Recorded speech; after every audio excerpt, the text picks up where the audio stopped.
Assalamualaikum warahmatullahi wabarakatuh. Halo teman-teman, kita berjumpa lagi di kuliah pengantar sosiologi dan antropologi. Pada pertemuan kali ini kita akan membahas tentang antropologi. Nah, antropologi ya, kenapa kita bahas di awal? Ya karena antropologi itu membahas tentang kita, tentang seorang manusia, ya, tentang siapa kita, ya. Kita terdiri dari apa? Apa yang membuat kita ada, ya, dan apa what is your place in this world, ya, di mana dan apa tempat kita di dunia ini. Secara etimologis, antropologi terdiri dari dua kata yang diambil dari bahasa Yunani. Yang pertama adalah anthropos, yang berarti man atau manusia, dan yang kedua adalah logos, yang berarti ilmu. Sedangkan definisi dari antropologi adalah cabang ilmu yang berkaitan dengan studi saintifik tentang manusia, karya-karyanya, badannya, perilakunya, serta nilai-nilai yang dianutnya pada waktu dan ruang tertentu. Oke, mari kita breakdown satu persatu definisi dari antropologi ini. Yang pertama adalah scientific. Ya, ini berkaitan dengan bukti-bukti yang ada tentang manusia, ya, seperti ciri-ciri fisik manusia, ya, bagaimana mereka bisa berbeda bergantung pada waktu dan tempat. Lalu mengenai evolusi manusia atau perkembangan ya perubahan yang terjadi pada manusia secara fisik maupun secara mental dan juga secara tampilan. Yang berikutnya, fosil manusia. Lalu populasi geografis dan perubahannya, dan prasejarah dan arkeologi. Antropologi juga berkaitan tentang manusia, karya-karyanya, badannya, perilakunya, serta nilai-nilai yang dianutnya. Jadi, antropologi mempelajari ya berupaya mencari tahu kapan, di mana, dan mengapa manusia ada di bumi dan di tempat-tempat tertentu di bumi.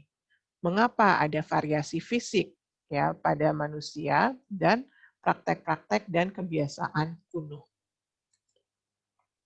Jadi, manusia adalah titik fokus analisis antropologi, tidak memandang warna kulit, ras, kepercayaan, teknologi, dan lain-lainnya. Semuanya dibahas dalam ruang lingkup antropologi. Nah, pembahasan tentang manusia ini juga termasuk karya dan pencapaian dari manusia itu sendiri, yang bisa kita lihat dalam karya seni, arsitektur, teknologi, patung, sastra, dan musik. Jadi bisa kita lihat bahwa antropologi adalah ilmu yang mempelajari manusia dari segi keragaman fisiknya, masyarakatnya, dan kebudayaannya.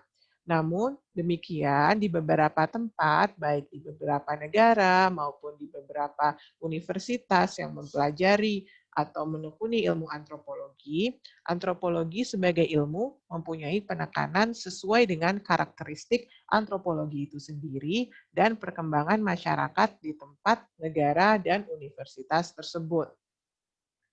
Jadi tentunya akan berbeda kajian antropologi yang dipelajari misalkan di Indonesia dan yang dipelajari di negara Eropa maupun yang dipelajari di negara Amerika. Nah, karena antropologi adalah ilmu yang baru, maka ruang lingkup dan dasar antropologi sampai saat ini belum mencapai kemantapan dan bentuk umum yang seragam di semua pusat ilmiah di dunia, karena masih terus berkembang. Jadi, yang bisa kita lakukan adalah mempelajari ilmu-ilmu yang menjadi pangkal dari antropologi, dan bagaimana garis besar proses perkembangan yang mengintegrasikan ilmu-ilmu pangkal tadi, serta mempelajari bagaimana penerapannya di beberapa negara yang berbeda. Oke, sekian yang bisa saya sampaikan tentang pengantar antropologi. Berikutnya kita akan membahas tentang ilmu yang menjadi pangkal dari antropologi, dan juga perkembangan antropologi dari masa ke masa. Oke, terima kasih sudah menyimak.